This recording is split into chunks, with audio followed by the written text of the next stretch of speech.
Hello, everyone, and welcome back to another episode of Vegan Proteins Muscles by Brussels Radio. My name is Ben. And I'm Giacomo. Thank you for tuning in to another day with us. And today we're going to be talking about Giacomo. We've been doing a little intro series for all the coaches just to let our audience know a little bit more about all of us. We've been growing steadily on the Vegan Proteins YouTube channel. We've been growing steadily on the Muscles by Brussels podcast YouTube channel, which you are listening to now here. We actually used to have them combined in one channel, but we decided to separate them just to keep things a little bit more streamlined. And I think that's been working out well. And we've been getting really good feedback on both the YouTube videos that Danny and the twins have been mostly spearheading. And then, myself and Sawyer to an extent as well, taking over the podcast. So we wanted to just make sure that for all the people who are new to us and our little universe, that they know a little bit more about us and, the faces that they might see around, whether that's in the YouTube videos on the main channel or coming over here to get maybe more educational content, long form content. And with that said, Sawyer and I have already recorded ours. Sawyer's has already come out and people really enjoyed listening to his and some of the takeaways from that. And mine will be coming out this coming Monday. And then yours will be next. So before we actually jump into talking about you, Giacomo, and how you got started being interested in fitness and health and nutrition and going vegan and all that stuff that everyone wants to know. Even for people who have heard your story, I feel like there are always little maybe bits and pieces that come up that we haven't discovered before. Even myself, I feel like I might learn some things today about you, which is exciting.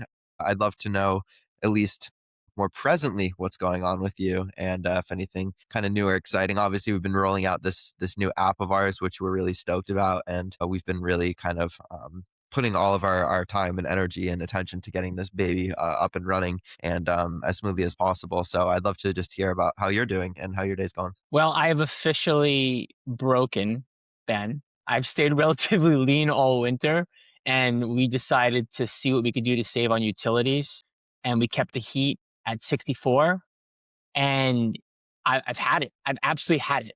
I've completely lost it. I'm like, I don't want to wear layers anymore. I'm tired of putting on layers and taking them off. I'm tired of pretending like it's okay. It's not okay. I've been wearing the same sweatpants every single day. I've been wearing the same thermals again and again. And I've been wearing a robe the past 2 months because Danny got us robes for Valentine's Day, which is so cool. I love it. I love my robe.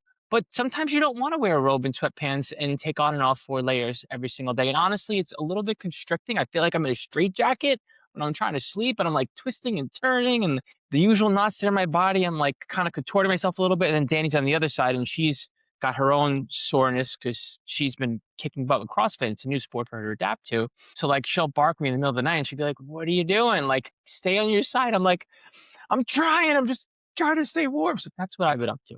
I'm trying to stay sane and getting ready for the humidity and the warmer weather and the changing of the seasons. Other than that, just living life, friend. Like you said, you got what we're doing here at Vegan Proteins all covered. So I figured I'd catch you up to speed with what's been going on in our world. I'm very much so looking forward to the Broad Street Run. I've never been there. To give you some context, we're tabling with 𝐸𝐴N☆ and we're going to reach probably about 40,000 people in a couple of weeks. So that'll be exciting. We'll see how they take our messaging this year. Each year we get better and better at having these conversations with mainstream fitness enthusiasts, folks, the competitors, and what have you. So that's been exciting, but that's pretty much it as far as what's been going on in my world. But I hope I don't disappoint you because I know you put so much time and effort after you've so lovingly taken over the podcast. I decided to not look at any of the interview questions. I felt like you putting me on the spot. I know, so prepared, really, but I felt like you putting me on the spot might lead to a better conversation. But we'll see where it takes us. No, that's actually what that thumbs up was, is I think that perhaps maybe not looking at them might lead to you coming up with something in the moment that kind of just is from a more maybe subconscious level. I think that sometimes when we take the time to script things, we're really concerned with how something might come across or how we're portraying ourselves. And so I think sometimes we get the more kind of raw, honest answers that everyone I think craves, because who doesn't crave like authenticity and that genuineness these days? Because I think it can be difficult online to really feel like who you're seeing is the real representation of that person. I don't think there's any trouble with that at all. We're all a little bit different. Some people like to, they need to know the plan coming in, and they need to feel like they've got an idea of what's coming at them to prevent them from being like anxious or, getting worried about it. Other people, they're just like, hey, show up. I'm here. I'll talk. I'm an open book. So, with that said, I feel like when I have these conversations with people, it's always interesting for me to take it way back and to take it back to the time where maybe this wasn't a part of their life, and to really understand maybe why they got interested in working out or paying attention to what they're putting in their bodies. And so I'd love to kind of hear a little bit more about you, and maybe kind of taking it back to childhood or early adolescence, or maybe even through your teenage years, into being a young adult, and exercise movement. What was that like for you? Did you play sports growing up? Was that something that was on your radar? Did you start lifting weights because of that? Or was it really just something you kind of fell into, due to body image? I mean, there's so many different, reasons and whys behind why, people get interested in physical activity and movement and get into lifting weights. So what was that like growing up for you? Family athletic and sporty, and so that was something that you fell into, or was that kind of, something that you were exploring for yourself? I'm not sure where to begin with this because I'm having all sorts of thoughts. So I'm trying to jog my memory and think about what kind of story to tell here. But if I think of prepubescent, early childhood, I think of all the different experiences that I had as a kid and all that I wanted to do. And as much as I enjoyed the idea of being active in sports, I wasn't very good at it. Like you take, for example, in first grade, I was the very last kid to get picked for dodgeball. Why? Well, because I was shy. I wasn't confrontational. I wasn't willing to be aggressive. And the other kids picked up on that and they knew it.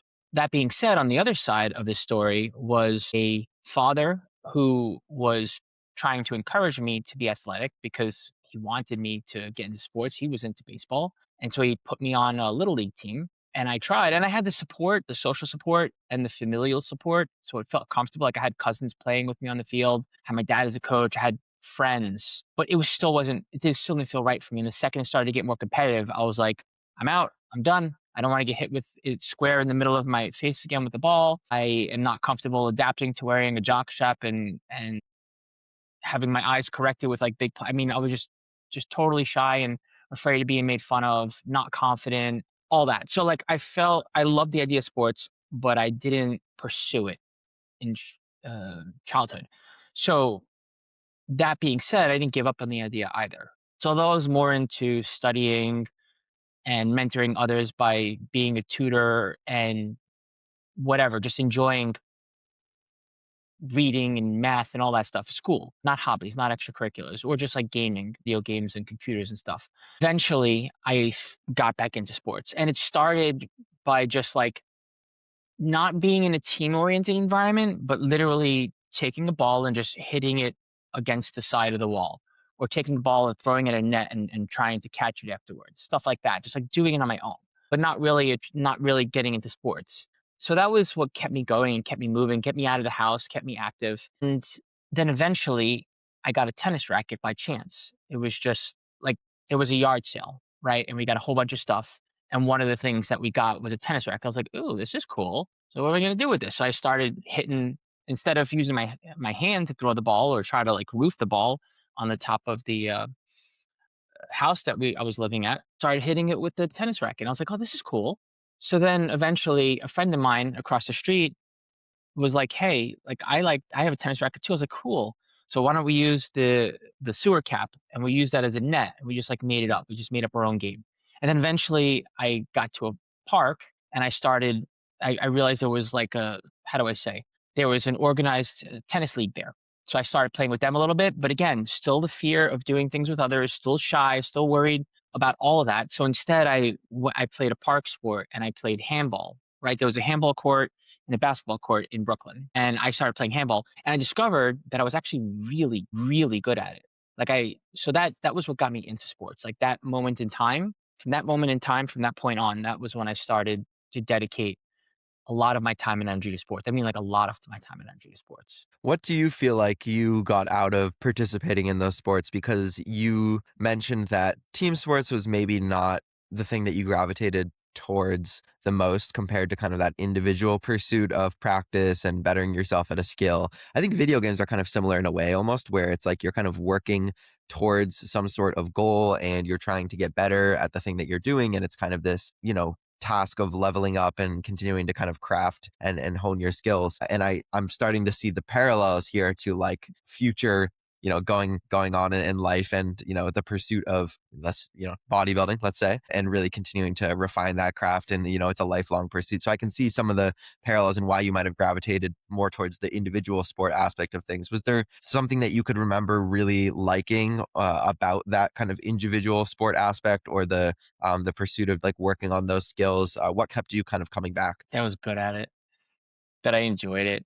That the only person on the field I needed to be accountable to is myself, and there was an opportunity I didn't have to impress anybody. I just had to continue to do what I was doing, try to get better at it, and compete against others. And I loved head-to-head competition. I absolutely loved it. I actually miss it dearly. Bodybuilding took that away from me, but that's another story for a different day. Yeah, and I mean, you talking about not being accountable to other people. I mean, you fast forward now, and you're a business owner and you're an entrepreneur, and so you can see how these things kind of like start early on and maybe carry on, throughout our lives. So I get the sense that you are quite competitive. How did that then lead into you getting into the weight room? So you mentioned playing tennis and getting into the competitive side of that. Was lifting weights something that came about as wanting to be better at that sport or better at tennis, or was it kind of completely separate in its own right? 100% connected. Fast forward to high school, I was already a target in elementary school and junior high school. And then going into the ninth grade, my music teacher realized, he obviously could use some support because he's constantly hiding from other children who are bullying him and picking on him. And he doesn't have that kind of social support. He's a loner. He's in the corner writing poetry. He's running away, hiding from other students. He's hoping he doesn't get beat up, blah, blah, blah. So like, let me take him under my wing. And I was fortunate enough to be one of three music students that he took under his wing when we had just had a gym open up, because I was fortunate enough to be in a very privileged position in high school. I was in a private school.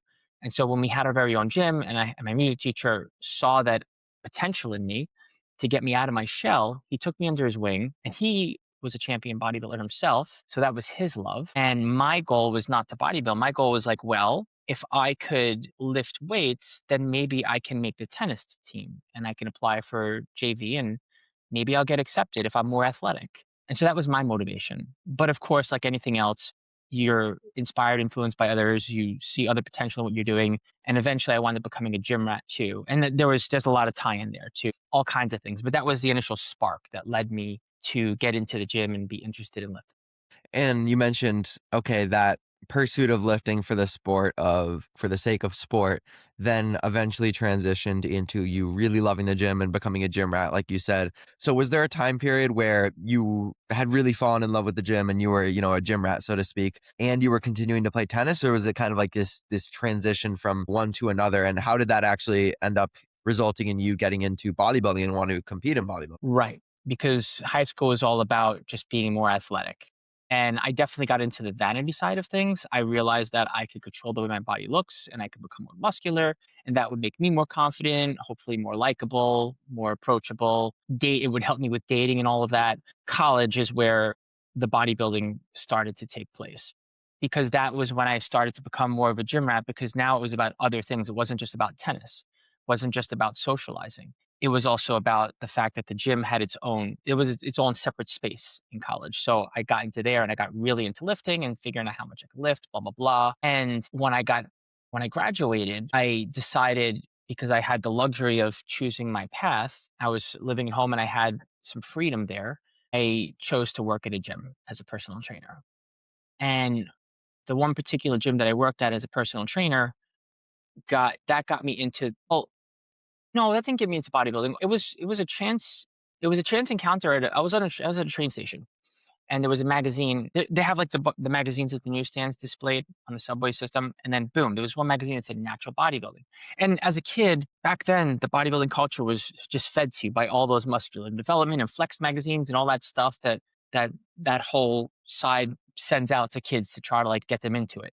So I was looking at all that. I was looking at all these big lifters, and I was like, I can never do that. Like I mean, don't get me wrong, it inspired me, but it just didn't seem feasible. Then I was like, wait a minute, there's a natural side of this, because I was part of the whole like shaming steroids era back in high school. I was like, I don't want to do that. Like that worked to me. Kind of like how we shamed cigarettes back in the day and now people vape, but like mostly the tobacco usage is a lot less. So it worked for some. The steroid shaming worked for me. I was like, nope, I'm not going to do that.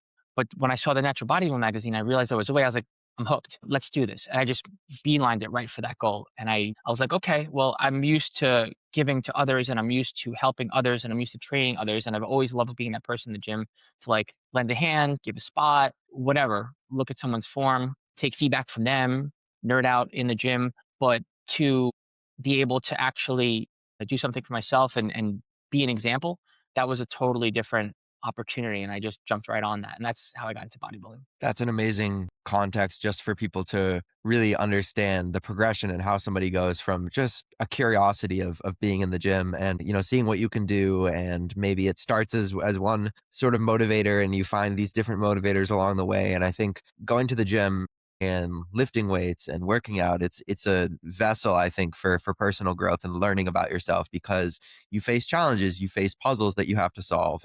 Through those things, you have frustrations, you have wins, you have highs, you have lows, and I think you just continue to learn more about yourself. I think I'm trying to remember his name. I know his initials are like Antia. He's like a famous Japanese scholar, and he was a samurai, and he said, from one thing, know 10,000. And it was like this idea of like the pursuit of mastery in one realm, whether that is the gym or maybe there's something else that you're passionate about and you really pour all your time and energy and effort into this kind of one pursuit, or maybe it's a theme that you kind of choose to explore in your life. And just the pursuit of that one thing and that mastery of that one thing, you learn 1,000 other things that you can apply to other aspects of your life, those lessons that you learn there. And I think that that's a great example of that. And I think that's why a lot of people end up falling in love with bodybuilding is because they learn so much about themselves and they find passions that they weren't aware of. So can you kind of think of any lessons or any big, I guess, takeaways that bodybuilding has given to you over the years? And, why do you continue to bodybuild? Why do you continue to do it to this day? Because, you've been doing it for so long. And so a lot of people would probably be like, wow, especially as you get older, I think people sometimes end up maybe just letting go of some of these habits and not being as interested in their health or their fitness, or they get caught up with life responsibilities and kind of slide. So what keeps you coming back? And what's the reason why you continue to bodybuild and, still love it and enjoy it even to this day? I'll give you the truth. You ready for it? So 25 years ago, someone awarded me a first place trophy in bodybuilding, and I've been chasing that dream ever since. And I haven't placed first in bodybuilding since that day. I placed first in physique, but I didn't place first in bodybuilding. And that was my first love. And I am extremely competitive, like to a fault. Like I don't know how to not be competitive. So that is what keeps that's probably that's my hook, if you will, Ben. But in addition to that, I also like being the best at something. I don't need to be the best and the champion, but I need to be the best version of myself. I need to be the best at something that I can be. I'm willing to accept a career in something where I know that there are all kinds of reasons why I won't be number one. Maybe not ever, but I'm willing to go that path if I can do one thing really, really well to the best of my capabilities. And I know that in order for that to happen, you have to play the long game. If you want to be an expert at something, you have to keep going. There's no two ways about it. And in this world of distractions and too much information and all kinds of things at our fingertips, literally at our fingertips, in front of like with the blink of an eye, you can do whatever you want.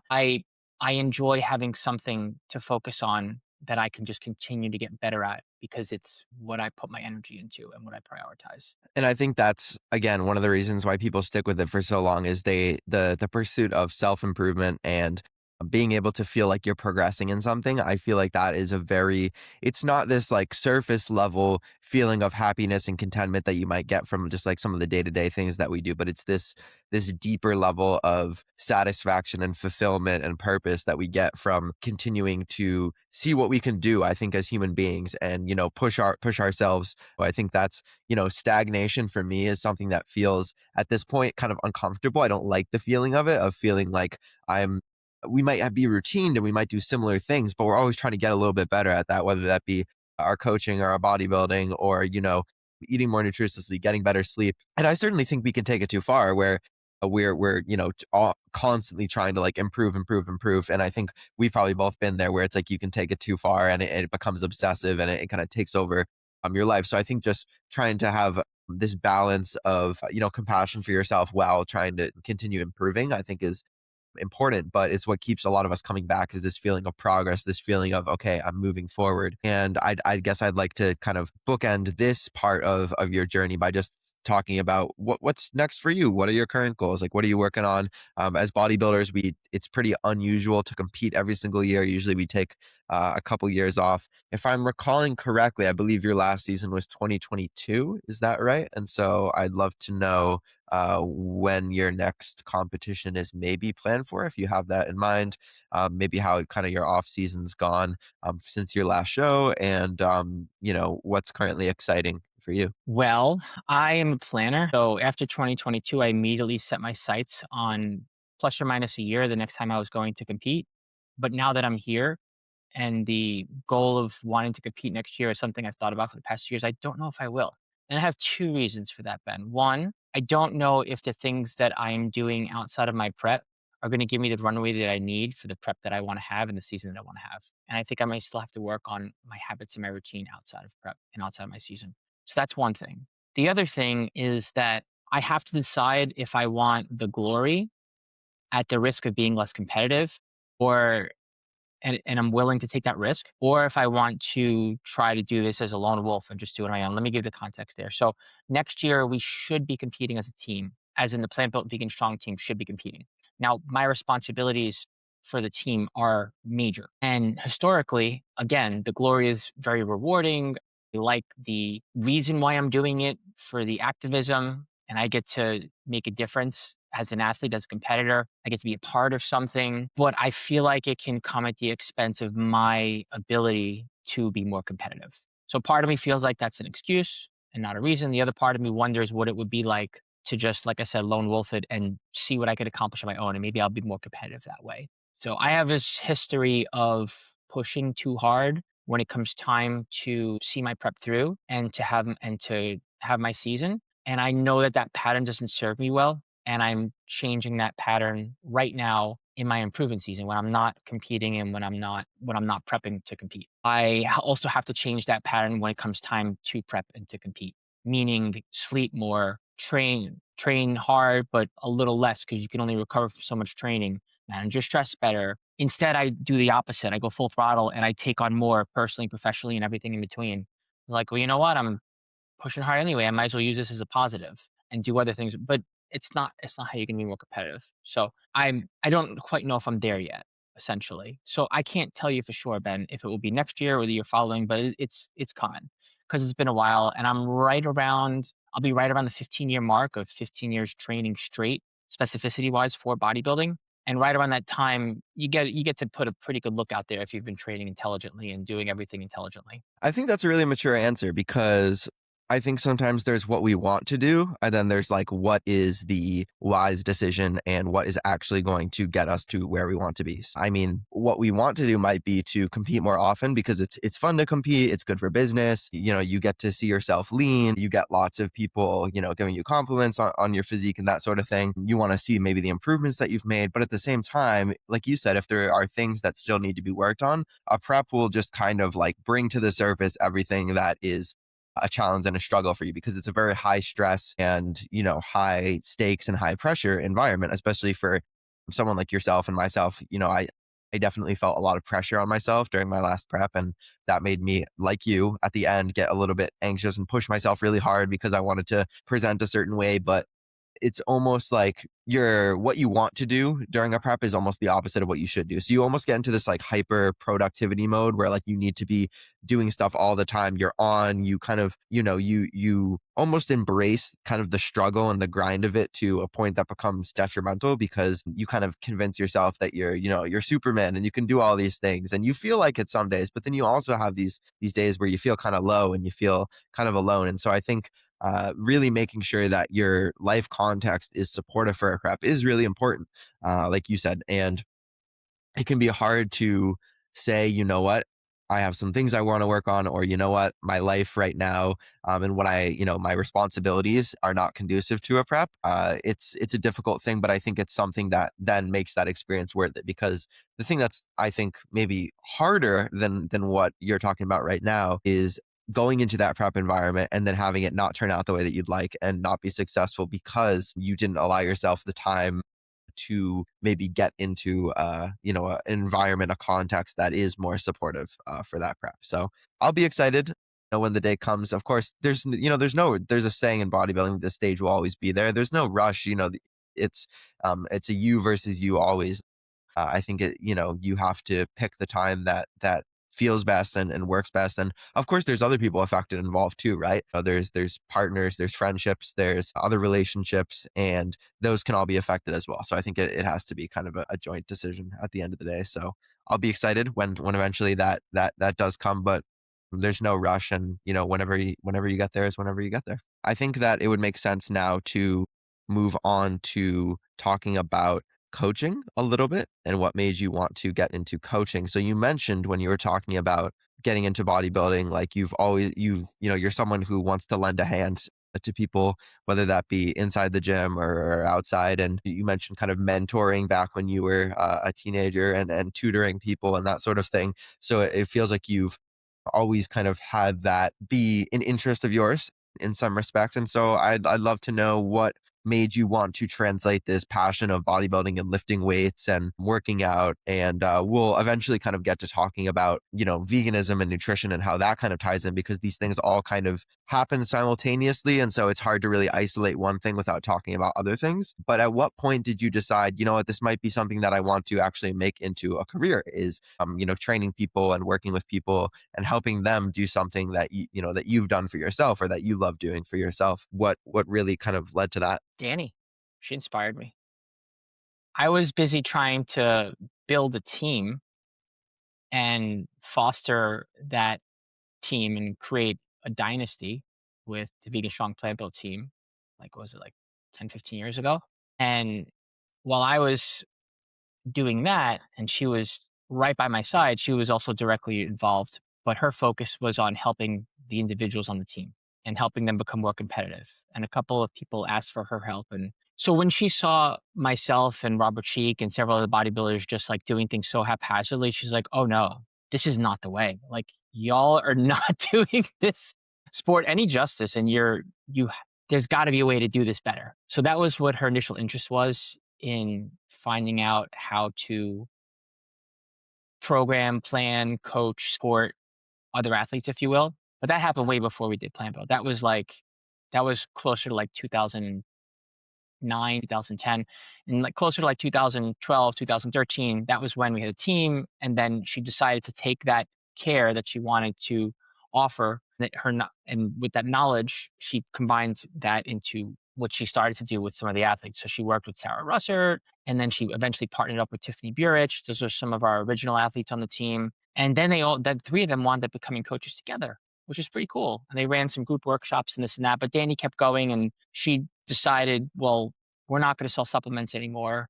And this is a labor of love here with Plant Build. This is not going to we weren't doing it for money. It was all nonprofit. We were just losing money hand over fist, but we were investing in something we loved. So she was like, well, why don't we try to focus on coaching instead? And that's what she did. I mean, there were no vegan coaches back then online. I remember the conversation with Derek 𝐃𝐨𝐧'𝐭. We were having it sitting in his car, and he was like, are you going to be the one to do it? I was like, I don't know. Are you going to be the one to do it? And he's like, I don't know. And he focused more on his studio, and we focused more with online coaching.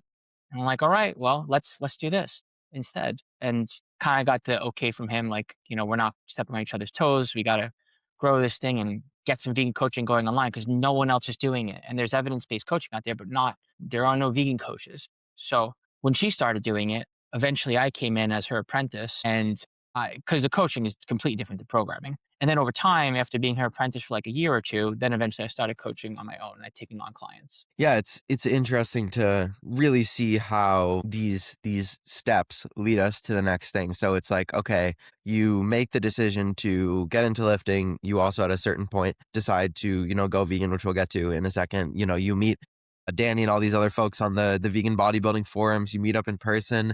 You start the VeganProteins, the supplement protein company where you're selling the protein powder. Then you meet more people who are like-minded.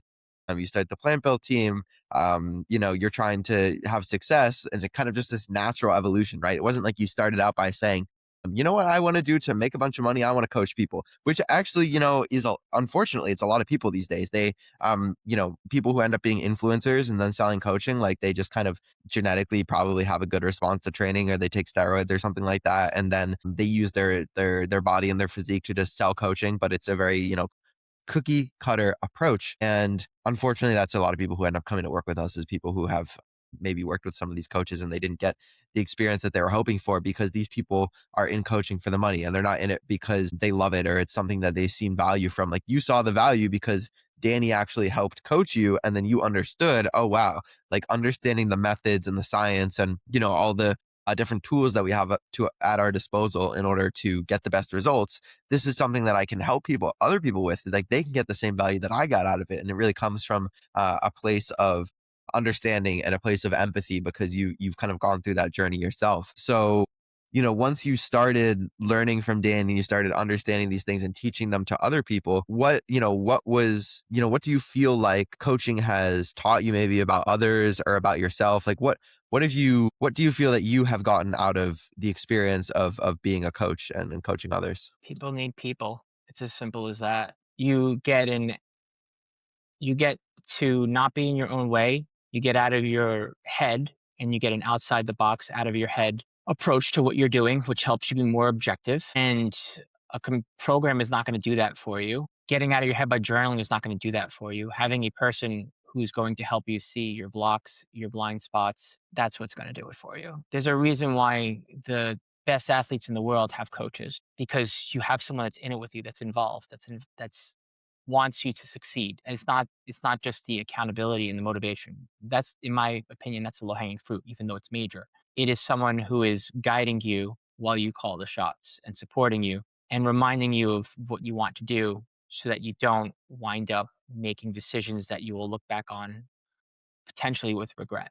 Because again, they know you. I don't know how to put into words. I don't know how to articulate what I'm trying to say, Ben, but it's there's so part of me asks the question often, like, okay, so is having a coach a necessary thing? Is having a coach something that makes you dependent on another person and maybe you don't need it? Are you just doing that because you need some social support? You really know how to do it all on your own, right? But having a coach I'm not that person. I mean, yes, I'm extrovert, and yes, I love people, and yes, I love the idea of having someone who's in it with me. But that's not why I've had a coach for 7 years straight. I have somebody that knows me better than I know myself in many ways, as far as the work that we're doing. He's my fitness coach, and he makes sure that he keeps me on the straight and narrow while also supporting me as a person. I don't feel like there's any substitute for that. You're not going to find that in programming for yourself. You're not going to find that with AI. You're not going to find that by knowing your experiences over the years. You're going to find that with another person who you have a chance to be vulnerable to, who you have a chance to you let them in. And with us, it's all autonomous, right? And over time, you trust that you can become more coachable, because you know that your coach isn't going to strong arm you or tell you what to do. They're gonna guide you and support you based on what you're telling them you want to do and what your needs are. I feel like a coach is a powerful reflector of the things that we tend to express. They pick up on the things that maybe we aren't even picking up on, in the way that we talk, the way that we express our feelings and our emotions, and they make note of those things. They understand our pain points and our weaknesses, and they understand our strengths as well, and they play into those, and they help us to grow and improve. I think they take away some of the biases that we might have in our thought processes, and they help us to get the most out of ourselves and to help us feel supported. And I think that that's something that we all need. Like you said, it's the human connection. And I think that that's one reason, like you said, why coaching will remain something that's valuable. Because yes, you can get a machine to tell you the information. The information is not the only piece of the puzzle. In fact, it's a small piece, I would argue. It's part of it. And I think it's also worth mentioning that, even if you're using some of these tools out there that exist today, the information, like if I were to ask a question and have an answer in my mind, the answer that it would give me perhaps would miss some of the very key variables or important pieces of knowledge. So you don't even know necessarily that you're getting the information that you need to be getting. But I think it really is about having somebody that you can problem solve with, that you can troubleshoot with, When I did my kind of behavior change coaching certification, that was something that was really stressed to us, was that, when you're working with somebody, you should acknowledge that they are an expert in themselves. And your job is to kind of pull the information out of them and then give the input, or your expert advice or knowledge in a specific field when it is warranted. But really, what you're trying to do as much as you can is really extract that knowledge out of them and get them to be an active participant in this conversation and in this process. Because when somebody is an active participant, they feel more invested, whether that's, you kind of facilitating a thought process. Like, let's say they come to you with something they've been struggling with, and you might, your inclination might be to right away give them some answers that that you perceive. But I think sometimes, I found as a coach that asking them, what do you think? What do you think could be some kind of solutions that we could kind of go down? And they might say, these are a couple things that I could think of. And I could say, oh, I really like this. That might work in a different scenario. Here's another suggestion that I could come off at the top of my head. What do you think about that? And it's an active kind of conversation. And I think that that's how we grow as coaches, but also how the people that we work with grow as well, is integrating some of their own decisions and thoughts into the process, and being the kind of this joint container for exploration, and people feeling like they have, a safe space to also express, the emotions that come up throughout that process, and the triggers and all the challenges. Because when you are really devoting a lot of time and energy into something, there will be setbacks, and you'll learn things from those setbacks. And I think that's why I continue to come back to working with people, is just because I really value that connection and value being able to feel like I have made an impact in someone's life and they've made an impact in ours. Every single person we work with in some way impacts us. And whether that be our coaching style or the way that we think about, going throughout the world, I find that I learn something with every client that I work with. Follow up to that, what are some things that you've maybe changed your mind on since you started coaching? When I was talking with Sawyer, we were talking about the fact that what I was just talking about was, I think sometimes people think coaching is just like somebody telling you what to do. And that's maybe a piece of it, but I think it's a lot more about like the psychological barriers that come up and the mental challenges and the mental struggles.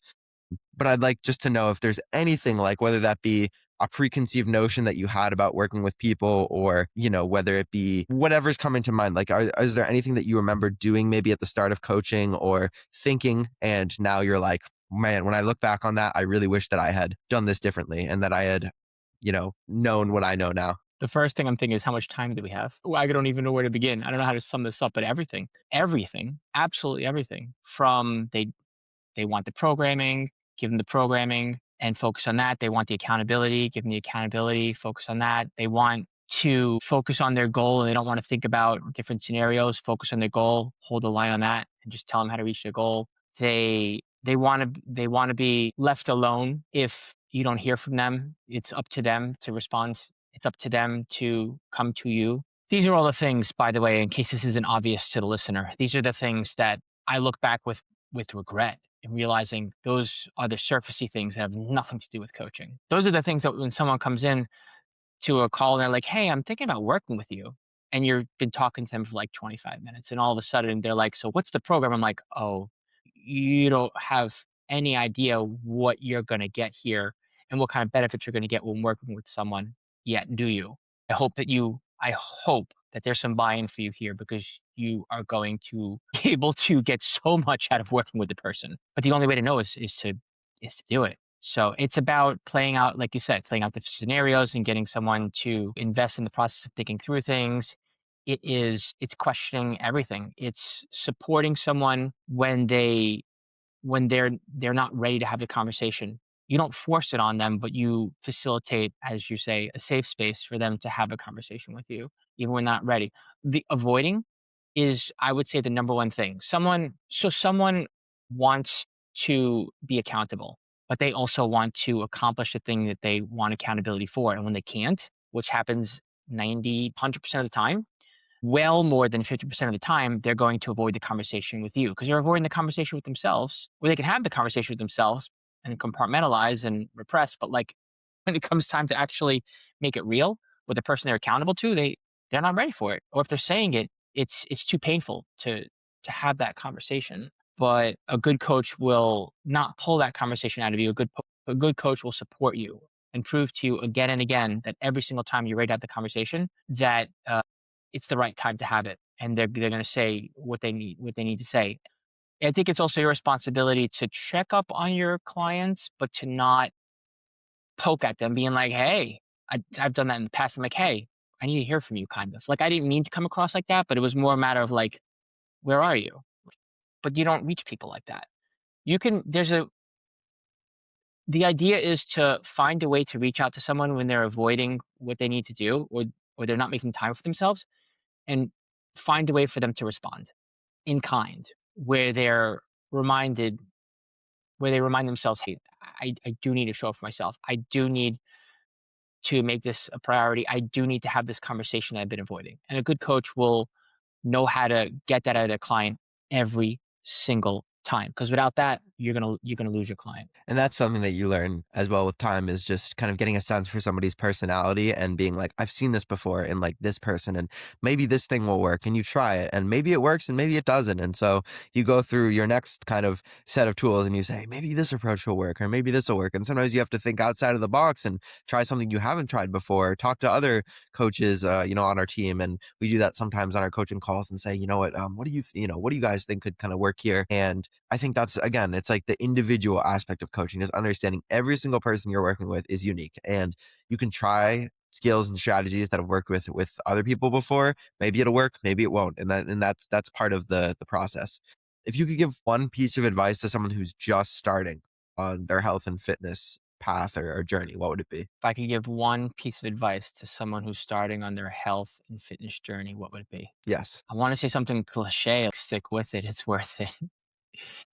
Okay, so here's a thought that hasn't come to me in a long time, and something we used to say for a while to people. It's not as intimidating of an environment as you might think. And yeah, there are bad apples and bad seeds everywhere you turn, everywhere in life. But for the most part, the fitness community is incredibly supportive. The vegan community is incredibly supportive. We started using this in the vegan community, like seek out community, seek out support, become a part of something, even if it's uncomfortable. And then eventually it's where you want to be and it's what you want to do. It's kind of like that whole, well, I don't need a coach until I have exhausted all of my own options, or I'm not going to go to the gym until I've lost 20 pounds and I'm worthy of exercising on gym equipment. And maybe then I won't feel shame and I'll feel like I deserve this. It's like that then. Don't worry about those. Worries are completely valid. We all feel them. When you put yourself in uncomfortable environments and scenarios and positions again and again because it's what you really want to do, you'd be surprised how many walls come down, and you'd be surprised how supportive people are. I have been pretty the gym rat that doesn't communicate or socialize with anybody for the latter portion of 2, 3 years. It's mostly because I have these in my ear and my phone in my hands, but these days I don't. Haven't had a phone in my hand or these things in my ears for like 6 months. And I still find myself not even like cracking a smile at anybody, not wanting to disturb anybody else, being afraid that someone else is going to jump into my bubble and distract me or waste my time or whatever. Even just, I don't know, is a lifter going to feel like I'm coming on to them if I'm near them, like one, like a female lifter somewhere? Like I don't want to bother people. These are people that I don't know. But lately those walls are coming down because I'm not trying to do anything differently, but I have less fear around that stuff. I'm like, you know what? That's silly. That's absolutely like, no. The gym is a welcoming place. And the more you realize that, and eventually it becomes the welcoming place that you hope it can be. And I would say that about the health and fitness world in general. It can look very scary. I get it. But if you continue to smile back, not be afraid to say something and put yourself in that environment, eventually it will feel like home. That's the hope. Community is something that I talked about with Sawyer when he interviewed me for my episode. He asked, what do you feel like would be a good piece of advice to give somebody who's just gone vegan? And I said a similar answer. And I think it's because when you find a community, the reason that people are a member of that community is because they've gotten something positive from from whatever shared interest or theme is a part of that community. So if it's health and fitness in this instance, these are a lot of people who have gone on these personal journeys of transformation, and they've seen a benefit from it, and they want to talk to other people. They want to feel some sort of connection over that. They want to bounce ideas off of each other, and maybe it's, getting a workout in together, going for a run together, like whatever these things are that people choose to bond over in these communities. So I think that having that social support, I mean, if you just look at, self-determination theory, which is this idea of, autonomy, competence, and relatedness. It's these three pillars that kind of form this theory of self-efficacy, and that relatedness, feeling like you have the social support to be able to, succeed in your goals, and the resources and the access to those resources, that's so important, and that's so huge. And so I think this is a good transition into talking about you deciding to go vegan.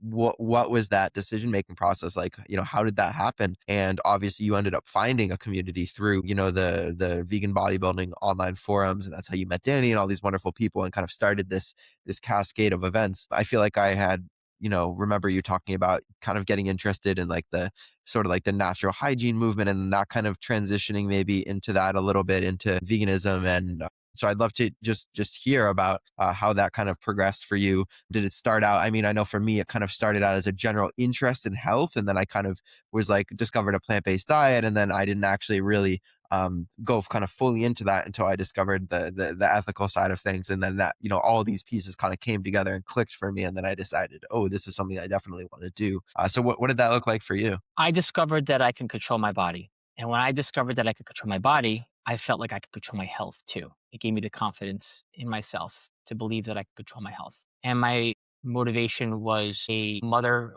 like figure in my life.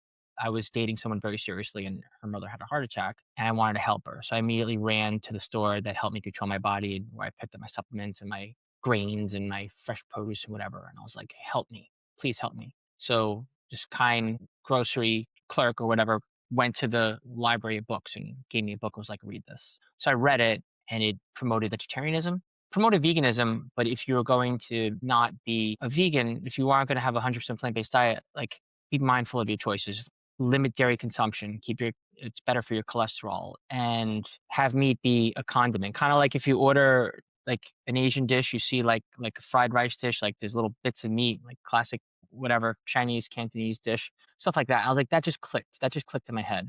And then eventually I I started to seek out social support. I went to potlucks and I met people. And then I had dated someone else at the time, and she was already pretty much on a plant-based diet, but she also connected me to what was on my plate. And I was like, oh my gosh, you mean like animals had to die for what was on my plate? I never made the connection. I was, what, 24 years old, something like that. And that was an aha light bulb moment. And meeting other people, and I was like, oh, okay, so it's bad for the environment too if you are exploiting animals, destroying the rainforests for the purpose of livestock production. Like, that's terrible. So I had all these reasons to stick with it. And then my father got cancer, and he decided that it was a death sentence, so he was going to live his life. And I decided that that was not the solution, but I couldn't change him. I wrestled with that for a very long time, but what I realized is that I could be an example. I could be the example. And eventually, over time, I found healthy ways to focus on fitness and nutrition. I made it into everything it is today. It's a lifestyle for me. One thing you mentioned, the whole bulletin board things. So I was on MySpace at the time, and Robert had a top 8, and he put me in it because he was gaming MySpace to like build a bigger community, and I didn't know that. I was just some silly little whatever, like MySpace usually being like, "Ooh, I have a friend. This feels good." And he was like, "Haha, no, I'm just trying to game this system so I could have a bigger community." But I didn't know that. I was like, so I went to his site as a revenge play, and I was like, I'm gonna post more than everyone on your site, and everyone's gonna like me better than they like you. And it worked. It worked. I mean, they still like him better than they like me, but that's besides the point. I'm kidding. I promise. But yeah, that's how I gained community on veganbodybuilding.com. I found that it was less about proving that I was likable or worthy of whatever. It became more about community, and we had a local meetup where he lived at the time in Oregon, and I met others. Danny and I met each other, and then the rest was history. We formed our vegan supplement shop, the team, and coaching, and went out, and we still do today what we've been doing for the past 18 years, going to veg fests, competing together as a team, working with others, recommending nutritional supplements, but more importantly than that, like helping people with their actual nutrition. All the things that we've done, we've started doing back then, we're still doing today. It just looks a little different. And speaking of helping people, I think that this is a great way to round out the podcast episode today. I feel like we got a pretty good picture of how you started out in the beginning, getting into fitness and exercise and discovering nutrition, and how that all kind of culminated into the person that you are today. And of course, there's all the other stuff that we didn't even talk about with you outside of your interest in health and fitness. And of course, us as coaches, we all have our little hobbies and other things that we do, but this is a big part of our life. And I think it's just good for people to maybe be able to relate to us a little bit more, or just understand kind of where we're coming from and why we care so much about what we do. So, you had mentioned kind of like just helping others along the way was a big part of that. So obviously that's what we do now at Vegan Proteins. So if you want to just round us out here and let people know if they're needing some help or needing some assistance on their journey, what they can do. Absolutely. You don't have to go through it alone. We're here. We have a wonderful community that's just waiting to welcome you in. It would be an honor to welcome you to our team. We have coaches who care. We've been doing this for a very long time, and it would be an honor to help you and support you along the way in any way that we possibly can. Thanks so much for giving me the opportunity to tell my story, Ben. Believe it or not, this is actually the first time I'm officially putting some sort of story here together where it's not just an interview somewhere else for some particular reason. This is just what it is. So that's pretty cool. Good, good. Hopefully your finding is helpful if you're listening. Thanks so much for tuning in to another episode of Vegan Proteins Muscles by Brussels Radio. Please stay in touch with us at Vegan Proteins on YouTube and at Muscles by Brussels, and all of the socials for all of our coaches you'll find on those pages as well, on Instagram, on Facebook. Guess what? You don't like social media? We have a Muscles by Brussels private community off of social media where it's just us. You don't have algorithms, you don't have advertisements, you don't have distractions, you don't have to worry about what you came there to talk about. We're here to nerd out and support one another and talk about vegan fitness and nutrition. And that's all inside of our Muscles by Brussels membership inside of our app. And we would absolutely love, love, love to have you in there. Anyways, once again, my name is Giacomo, I'm Ben. and we'll talk to you soon. Bye, everyone.